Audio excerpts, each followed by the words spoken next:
can transform the communities that we live, work, and play in, one relationship at a time.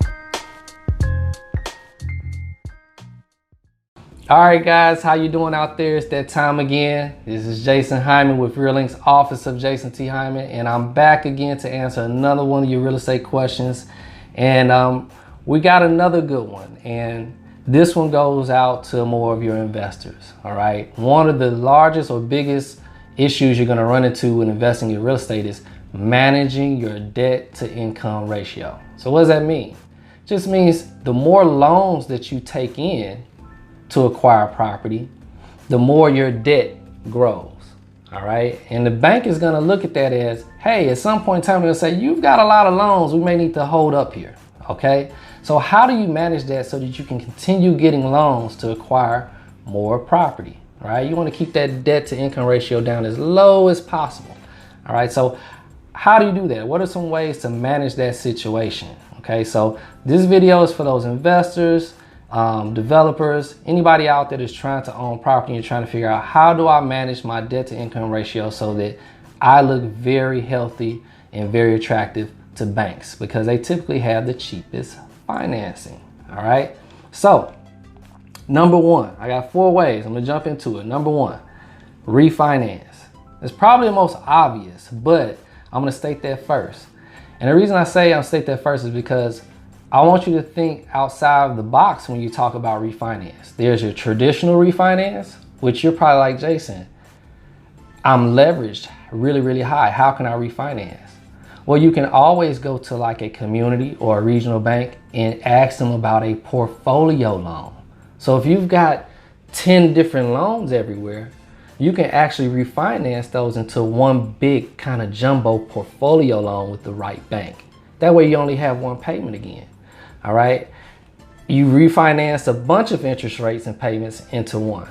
That can help your debt to income ratio. So think about a portfolio loan, think about refinancing, okay? Or just think about refinancing, period. Go back and look at your loans and see, are those loans interest rates higher or lower than today's? You might want to go and refinance those, okay? So that's number one, to help manage your debt to income ratio. Number two, I said that bank money is the cheapest money. It truly is. But there's tons of private money out there. It's a little bit more expensive, but if you're tapped out debt to income ratio wise with the banks, a lot of times your private money will accept you still, because they're incorporating or looking at the strength of the asset as well, the strength of the property that you're buying rather, okay? So they're not gonna look as hard at some of those things. So sometimes getting a private money loan or getting with lenders that will give you private money, or just folks who will lend to you, okay, outside the bank, is a good way to get more money when you're tapped out on your debt ratio. You can't get regular bank financing anymore, okay? So that's number two. Number three, here's one that we don't do enough of, I think, and that's partner with someone. Okay, so if you're tapped out, but you have the cash or the equity, and you've got a buddy who has no, loans on his name, or maybe one, partner with them. Okay, get together and maybe you're able to get that loan. Okay, you might have to give up or split some of the money, but if you're tapped out on your debt to income ratio, I'm pretty sure you're bringing in some good money anyway. So it's time to kind of spread the love so you can grow, so you can scale. So partner, okay, that adds a little bit more cushion to how much money you can borrow. Okay, you have someone else, you've pretty much grown to a point that you need help. Just point blank period. We all need help. And then last but not least, and you might not want to hear this, be patient. Okay, just be patient. Now, I know what you're hearing. Like, I'm not saying wait 10 years before you can buy your next investment property, but what I'm saying is be patient, meaning set a goal, set a standard, develop a plan for how you're going to maybe accumulate or get some more money so you can pay those notes down, right?